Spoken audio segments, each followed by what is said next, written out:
Movie के starting में हम मोनी नाम के लड़की को देखते हैं जो कि एक हैंड रेडियो ऑपरेट कर रही थी। आप हैंड रेडियो को स्मार्टफोन का ओल्ड वर्जन भी कह सकते हो, जिससे आप किसी भी दूर के इंसान से बात कर सकते हो। जब मोनी उस रेडियो को ऑन करती है तब रेडियो के अंदर का लाइट ग्लो करने लगता है जैसे कि वो एक मैजिकल रेडियो हो। जिसके बाद सीन शिफ्ट होता है 1999 में योंग नाम के लड़के पर, जो कि अपने साइकिल पर बैठकर अपने यूनिवर्सिटी जा रहा था। तभी योंग का एक दोस्त आकर यून नाम के एक लड़के की तारीफ करने लगता है जो कि स्पोर्ट में काफी ज्यादा अच्छा है, पर उसके पैर पर चोट लगने की वजह से वो अभी हॉस्पिटल में है। वही योंग ने 1995 में यूनिवर्सिटी को ज्वाइन किया था मैकेनिकल इंजीनियर के तौर पर उसने बीच में अपनी पढ़ाई छोड़ दी थी ताकि वो अपनी मिलिट्री सर्विस को पूरा कर सके। और फिर से उसने 1999 में यूनिवर्सिटी को ज्वाइन किया और अगले ही साल वो ग्रेजुएट हो जाएगा। उतने में उसका दोस्त आकर कहता है इस साल जितने भी जूनियर्स आए हैं उनमें सिर्फ 17 लड़कियां ही शामिल है और इस साल की टॉपर भी एक लड़की है। पर प्रॉब्लम ये है कि वो लड़की कभी भी यूनिवर्सिटी नहीं आती। यूनिवर्सिटी के प्रोफेसर भी उसे लेकर परेशान है क्योंकि टैलेंटेड होने के बावजूद भी वो यूनिवर्सिटी नहीं आती और उस लड़की को बुलाने का काम प्रोफेसर योंग को सौंप देते हैं। यहाँ हमें उस लड़की का नाम पता चलता है, सियो हासोल। इसके बाद योंग हासोल को कॉल लगाता है और उसे आज रात की डिपार्टमेंट पार्टी में आने के लिए कहता है और फिर बाद में वो अपने क्लास में आकर बैठ जाता है जहाँ वो अपने ही ख्यालों में खोया हुआ था। इसे देखकर उसका दोस्त उस पर गुस्सा करता है कि क्या तुम प्यार में हो जो मेरी बात पर ध्यान भी नहीं दे रहे। वो उसे मना कर ही रहा था कि तभी प्रोफेसर आ जाते हैं जिससे उनकी बात अधूरी रह जाती है। और क्लास खत्म होने के बाद योंग ने हासोल को एक जगह मिलने के लिए बुलाया था जहाँ से वो रेड टी शर्ट पहने हुए वहाँ पहुँच जाती है और वो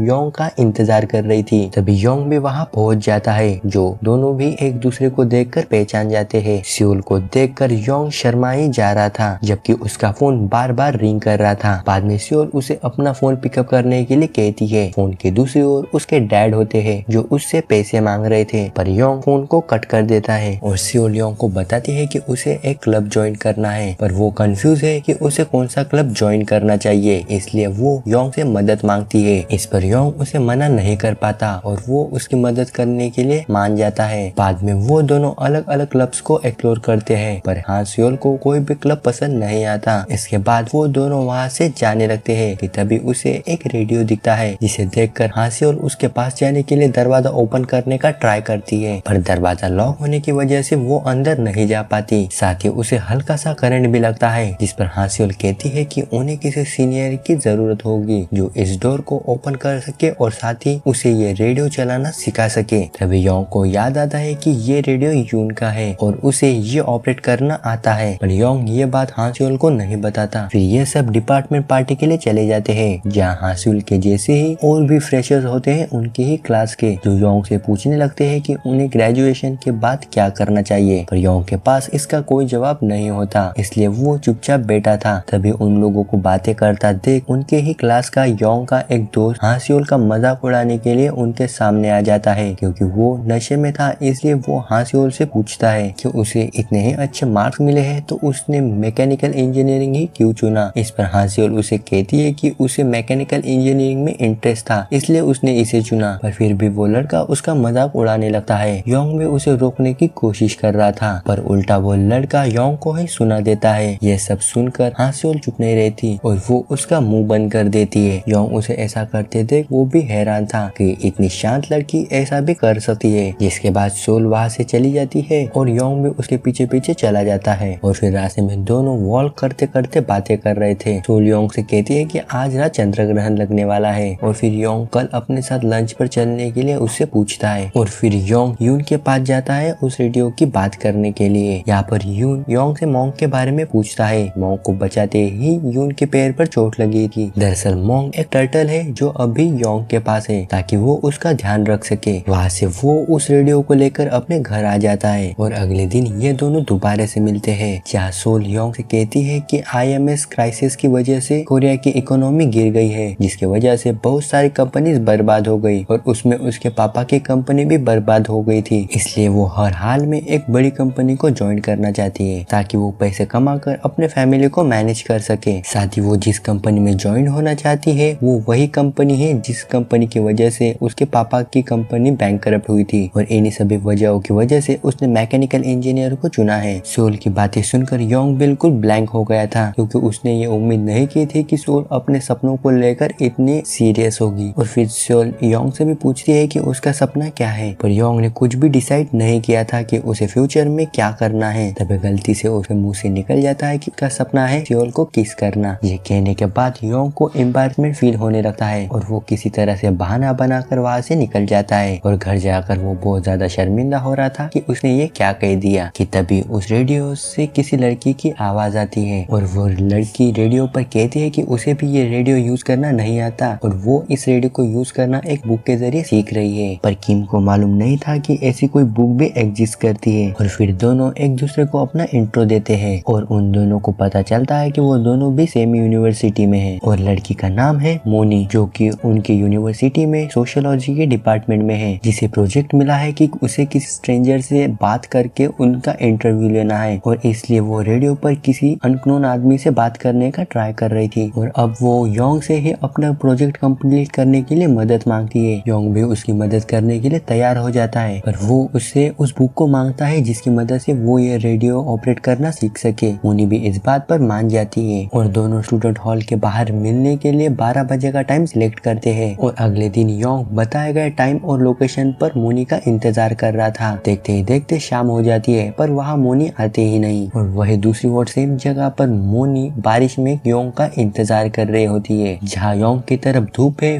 वही दूसरी ओर मोनी की तरफ बारिश चल रही थी, जिसकी वजह है दोनों भी डिफरेंट टाइमलाइन में एग्जिस्ट करते हैं। योंग 99 में एग्जिस्ट करता है और मोनी 2021 में एग्जिस्ट करती है। और वो दोनों ही उस रेडियो की वजह से एक दूसरे से बात कर पा रहे हैं। यहाँ मोनी को भीगता देखकर उसका एक फ्रेंड योंग जी उसके पास आकर उसे छाता देता है और फिर दोनों वहाँ से रामेन खाने के लिए चले जाते हैं। वहाँ आकर योंग जी मोनी से बारिश में खड़े होने की वजह पूछता है, जिस पर मोनी उसे सब कुछ बताती है। और उसे लग रहा था कि योंग बारिश की वजह से उसे मिलने नहीं आया या कि वो बारिश में उसका इंतजार करती रही। और फिर वहाँ से निकलकर मोनी अपने घर पहुंची है योंग जी का छाता लेकर। घर पर आकर उसे योंग पर बहुत ज्यादा गुस्सा आ रहा था और वो तुरंत ही अपना रेडियो ऑन करके योंग से बात करने लगती है। दोनों एक दूसरे पर गुस्सा करते हैं कि दोनों भी एक दूसरे से मिलने नहीं आए। जहाँ मोनी कह रही थी कि वो उसका इंतजार करते हुए बारिश में 2 घंटे तक भीगती रही, पर वो वहाँ आया ही नहीं। जिस पर योंग उसे कहता है कि अगर तुम्हें मिलने आना ही नहीं था तो तुम झूठ क्यों बोल रही हो, आज बारिश ही कहाँ हुई है। जिस पर मोनी उसे बाहर चल रही बारिश की आवाज भी सुनाती है, पर तभी बिजली चमकने की वजह से उन दोनों का कनेक्शन टूट जाता है। और अगले दिन वो क्लास में बैठकर योंग के बारे में सोच रही थी और उसे झूठा बोल रही थी। तभी टीचर उसे प्रेजेंटेशन सबमिट करने के लिए कहती है, वही प्रोजेक्ट जिसमें उसे किसी स्ट्रेंजर का इंटरव्यू लेना था। पर मोनी ने अभी तक अपना प्रोजेक्ट सबमिट नहीं किया था, इसलिए टीचर उसे अपना प्रोजेक्ट जल्दी से जल्दी सबमिट करने के लिए कहती है। और अब मोनी अपने फ्रेंड के साथ बैठकर इसी बारे में बात कर रही थी कि तभी वहाँ योंग जी आ जाता है, जो कि अपने किसी और फीमेल फ्रेंड के साथ आया था। ये देखकर मोनी की फ्रेंड्स उसे चिढ़ाने लगती है। दूसरी ओर हम यून और योंग को दोनों को बास्केटबॉल खेलते हुए देखते हैं। इस दौरान उनकी बॉल सोल के पास चली जाती है। इसे देखकर योंग वहाँ से एम्बैरेसमेंट की वजह से भाग जाता है। सोल उसे रोकने की कोशिश भी करती है, पर वो सुनता ही नहीं। फिर रात को योंग यून को ये सब बताने के लिए जाता है और साथ ही उसे कहता है कि वो जल्दी सोल से कन्फेस करेगा। यून उसके अगेंस्ट होता है क्योंकि सोल अभी भी उससे गुस्सा है। अगर इस टाइम वो उसको कन्फेस करेगा तो वो सीधा उसे रिजेक्ट कर देगी। पर योंग ने तो ठान लिया था और वो अपने फैसले से मुकरने नहीं वाला था। और अब फिर से मोनी योंग से बात करती है रेडियो के थ्रू और वो फिर से योंग को मिलने के लिए बुलाती है। अगर मोनी वहाँ पर आधे घंटे के अंदर नहीं पहुंची तो योंग वहाँ के फोन बूथ पर मैसेज लिख के जाएगा, जिससे मोनी को पता चल जाएगा कि वो उसे मिलने आया था। और फिर अगले दिन योंग काफी देर तक फोन बूथ के लाइन में लगा रहता है, पर वहाँ मोनी आती ही नहीं। इसलिए वो उसके लिए फोन बूथ के अंदर मैसेज छोड़ देता है, जिसमें कि उसने मोनी को झूठी लिखा हुआ था। वही मोनी 2021 में वो मैसेज पढ़ लेती है और वो अपने फ्रेंड्स को इसी बारे में बता रही होती है। वही 1999 में हम योंग को देखते हैं, जिसने सोल को कन्फेशन करने के लिए बुलाया था, पर वो कन्फेशन की जगह सिर्फ उससे माफी ही मांग पाता है, जिस पर सोल उसे माफ भी कर देती है। फिर मोनी घर पर आकर योंग को अपने पूरे दिन के बारे में बताती है कि उसके साथ दिन भर क्या क्या हुआ। वही योंग भी उसे बताता है कि वो रिसेंटली एक लड़की से मिला है, पर उसे समझ नहीं आ रहा है कि वो उससे कन्फेस कैसे करे, उससे बात कैसे करे। इस पर मोनी उसे एडवाइसेस देती है कि उसे सोल से कैसे बात करनी चाहिए और साथ ही उसे उसके सामने किस तरह से स्टाइल करना चाहिए। और फिर अगले दिन योंग अपना स्टाइल चेंज करके सोल के पास पहुंच जाता है और फिर ये दोनों डिनर के लिए भी जाते हैं, जहाँ पर सोल को योंग का हेयर स्टाइल बहुत ज्यादा अच्छा लगता है। ये सारी प्लानिंग मोनी ने ही की होती है और फिर अपनी डेट कंप्लीट करने के बाद ये दोनों घर आ जाते हैं। फिर अगले दिन के प्लान के लिए मोनी योंग से उसे कई फिल्म दिखाने ले जाने के लिए कहती है और उसके कहने पर योंग अगले दिन सेओल को एक मूवी दिखाने ले जाता है, जिसके बाद वो दोनों कुछ गेम्स खेलने के लिए जाते हैं जहाँ योंग बहुत अच्छा परफॉर्म करता है। पर जब सेओल की बारी आती है तब वो योंग से भी बहुत अच्छा परफॉर्म करती है। वही दूसरी ओर मोमी अपने यूनिवर्सिटी के टीचर को बता रही थी कि उसने अपने प्रोजेक्ट के लिए एक 20 साल के लड़के का इंटरव्यू लिया है जो कि 1999 के बैच का एक स्टूडेंट है और उसके इंटरव्यू का टॉपिक है ड्रीम एंड लव। उसके टीचर को मोमी का टॉपिक बहुत अच्छा लगता है, इसलिए वो अगली क्लास में उसका प्रोजेक्ट सबमिट करने के लिए कहती है और अब मोनी उसी काम में लग जाती है और साथ ही वो किम से बात कर रही होती है और बातों ही बातों में मोनी किम से पूछ लेती है कि उसका सपना क्या है। और अब योंग मोमी से कहती है कि उसे सेओल के लाइफ में एक ऐसा इंसान बनना है जिस पर वो प्राउड कर सके। मोमी योंग से कहती है कि तुम्हारे आवाज से ही लगता है कि तुम सेओल को कितना ज्यादा पसंद करते हो। फिर अगले दिन योंग मोमी को प्रपोज करता है। या हमें उसका जवाब तो नहीं बताया जाता, पर योंग की खुशी से आप उसके जवाब का अंदाजा लगा ही सकते हो। और फिर रोज की तरह योंग मोमी को ये सब बताता है और साथ ही उसे कहता है कि तुम भी किसी न किसी से प्यार करती होगी, मेरी और सेओल की तरह, जिस पर मोमी को योंग जी का ख्याल आता है। और फिर अगले दिन वो योंग जी पर नजर रखने के लिए चली जाती है क्योंकि उसने अपनी पढ़ाई छोड़ दी थी अपनी फैमिली की वजह से। नजर रखते वक्त योंग जी मोनी को देख लेता है और फिर योंग जी उसे कहीं घूमने चलने के लिए कहता है और इस बात से मोनी भी बहुत ज्यादा खुश हो जाती है। और रोज की तरह फिर से मोनी घर जाकर योंग को अपने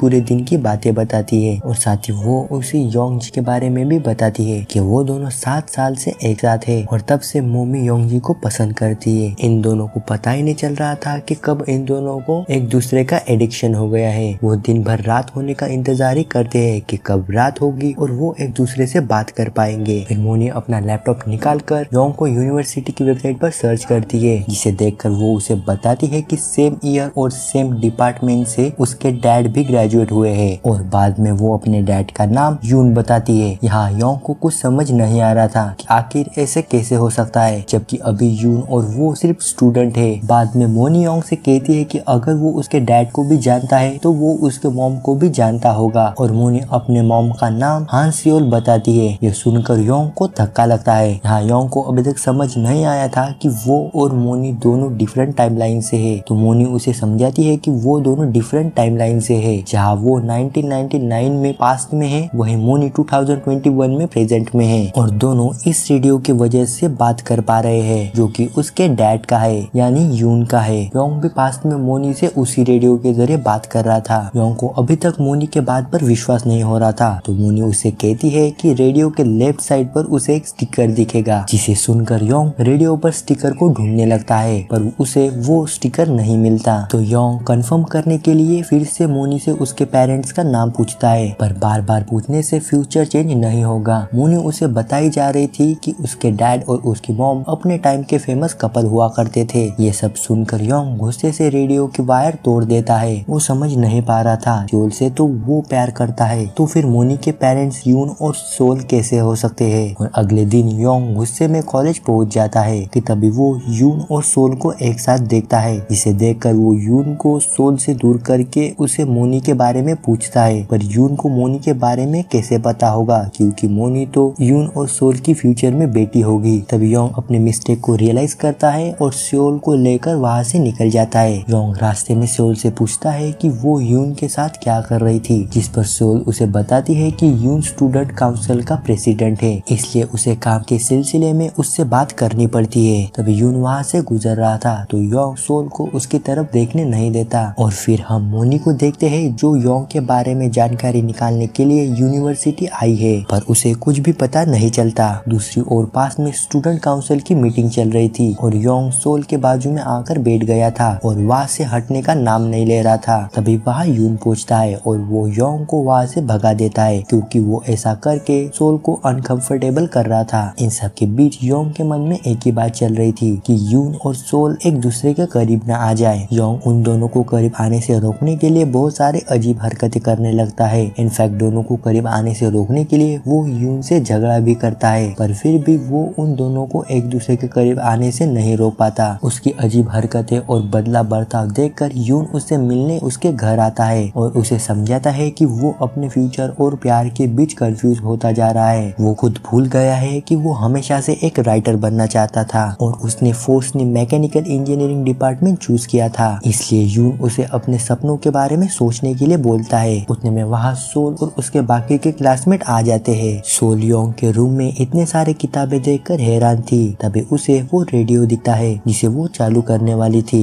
तभी योंग उसे ऐसा करने से रोक देता है। तो फिर सोल अपने बैग से एक स्टिकर निकालती है जिसमें उसकी और योंग की एक फोटो थी और वो स्टिकर वो रेडियो के लेफ्ट साइड पर चिपका देती है। तभी योंग को मोनी ने कही बात याद आती है और उसे रियलाइज होता है कि वो फ्यूचर को चेंज नहीं कर सकता। अगर किसी तरह उसने फ्यूचर को चेंज कर भी दिया तो वो मोनी के एग्जिस्टेंस को खतरे में डाल सकता है। और फिर हम मोनी को देखते हैं जो अपने पेरेंट्स की पुरानी चीजें चेक कर रही थी। तभी उसे उसमें एक फोटो दिखती है इसमें यून के साथ योंग भी होता है। उसे देखकर मोनी उसे तुरंत पहचान जाती है। उतने में उसे उसकी मॉम का यानी सोल का कॉल आता है, जिसके बाद हम मोनी को सीढ़ियों पे उदास बैठे हुए देखते हैं क्योंकि अब उसे सब कुछ समझ आ गया था कि अब तक वो जिससे बात कर रही थी वो उसके मॉम का फर्स्ट लव था। वो अब इस अजीब सी सिचुएशन में फंस गई है और उसे कुछ भी समझ नहीं आ रहा था। पर फिर भी अगले दिन मोनी अपना प्रेजेंटेशन दे रही थी जिसमें वो सबको बता रही थी कि जब से उसने योंग से बात की तब से उसके जिंदगी को देखने का नजरिया ही बदल गया है। जिंदगी को खुलकर जीना चाहिए। अगर आपके हाथ से वो गोल्डन पीरियड निकल गया तो वो दोबारा से आपके पास नहीं आएगा। और ये प्रेजेंटेशन सबको काफी ज्यादा पसंद आता है। और क्लास के बाद मोनी वहाँ से जा रही थी कि योंग जी उसके सामने एक बुक ले आता है जिसका नाम टाइम ट्रैवलर होता है और उससे कहता है कि जरूर इस बुक का राइटर वही आदमी है जिसके बारे में वो बात किया करती थी यानी कि योंग। और आज उस बुक के राइटर का एक इवेंट है जिसमें वो उससे मिल सकती है और तुम्हें ये चांस अपने हाथ से नहीं गंवाना चाहिए। इसलिए मोनी उस इवेंट के लिए वहाँ से भागने लगती है और वहाँ पहुंचकर मोनी बहुत सारे लोगों की भीड़ देखती है जो धीरे धीरे हटकर योंग का चेहरा उसके सामने ले आती है। फिर वो योंग को अपना नाम बताती है मोनी। इसे सुनकर वो मुस्कुराता है। मोनी को लग रहा था कि योंग ने उसे नहीं पहचाना पर तभी योंग मोनी से कहता है कि तुम्हारे पेरेंट्स कैसे है, यानी वो उसे पहचान गया है और साथ योंग उसे यहाँ आने के लिए थैंक्स कहता है। बाद में मोनी योंग का मैसेज पढ़ते हुए वहाँ से निकल जाती है। जो मैसेज योंग ने उसके बुक पर लिखा था कि तुम्हें अपने दिल की बात सुननी चाहिए और अपने लाइफ को खुलकर जीना चाहिए। दुख की बात है कि टाइम बहुत कम है पर सुख की बात है कि अभी भी टाइम है। मोनी योंग की बात समझ जाती है और योंग जी के पास जाकर उसे अपनी फीलिंग्स बता देती है जिसके जवाब में योंग जी उसे कहता है कि वो भी मोनी को हमेशा से पसंद करता आ रहा है। और इसी के साथ ये मूवी यही एंड हो जाती है।